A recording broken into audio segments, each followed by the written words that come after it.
சென்னை கலைவாணர் அரங்கில் நடைபெறும் சட்டப்பேரவை உறுப்பினர்களுக்கான புத்தாக்க பயிற்சி முகாம் நிறைவு நிகழ்ச்சியில் முதலமைச்சர் விஜய் பங்கேற்றிருக்கிறார். இதுகுறித்து கூடுதல் விவரங்களோடு இணைகிறார் எமது செய்தியாளர் முனாஃப். வணக்கம் முனாஃப், உங்களிடம் இருக்கும் தகவல்களை சொல்லுங்க.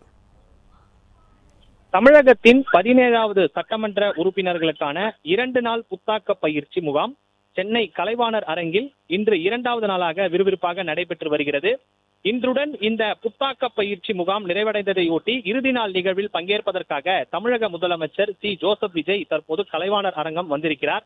தமிழகத்தில் 17வது சட்டமன்ற உறுப்பினர்களுக்கான 2 நாள் புத்தாக்க பயிற்சி முகாம் சென்னை கலைவாணர் அரங்கில் நேற்றைய தினம் தொடங்கியது. புதிய எம்எல்ஏக்களுக்கான இந்த புத்தாக்க பயிற்சி முகாம் இன்றுடன் நிறைவடைவதையொட்டி இந்த பயிற்சி முகாமில் திமுக மற்றும் தேமுதிக பங்கேற்காத நிலையில தாவேகா சட்டமன்ற உறுப்பினர்கள், காங்கிரஸ், பாஜக, பாமக, விசிகே, இடதுசாரிகள், ஐயுஎம்எல் சட்டமன்ற உறுப்பினர்கள் பங்கேற்றிருக்கிறார்கள். சட்டமன்ற உறுப்பினர்களுக்கான 2 நாள் பயிற்சி முகாமை நேற்றைய தினம் தமிழக முதலமைச்சர் ஜோசப் விஜய் துவக்கி வைத்தார். தமிழகத்தில் நடந்து முடிந்த 17வது சட்டப்பேரவை தேர்தலில் தாவேகா வெற்றி பெற்று ஆட்சி அமைத்தது. 60% அதிகமான எம்எல்ஏக்கள் புது முகாம்கள் என்பதால் சட்டசபை நடவடிக்கைகள் குறித்து பயிற்சிகள் அளிக்கப்பட்டதாக கூறப்படுகிறது.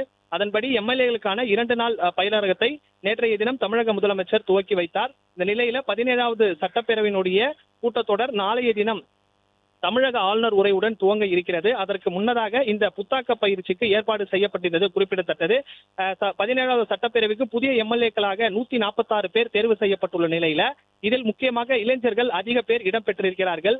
அந்த வகையில நாளைய தினம் சட்டப்பேரவை கூட்டத்தொடர் துவங்க உள்ள நிலையில பேரவை நடவடிக்கைகள், சட்டமன்றத்தில் எதை பேசுவது, எதை பேசக்கூடாது என்ற என்ன பேசினால் அவையில் பாராட்டுவார்கள், வெளியில் பாராட்டுவார்கள் என்பது குறித்தும் இந்த 2 நாட்கள் பயிற்சி வழங்கப்பட்டதாக கூறப்படுகிறது.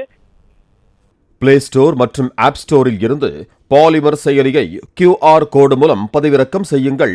செய்திகளை உடனுக்குடன் பெறுங்கள்.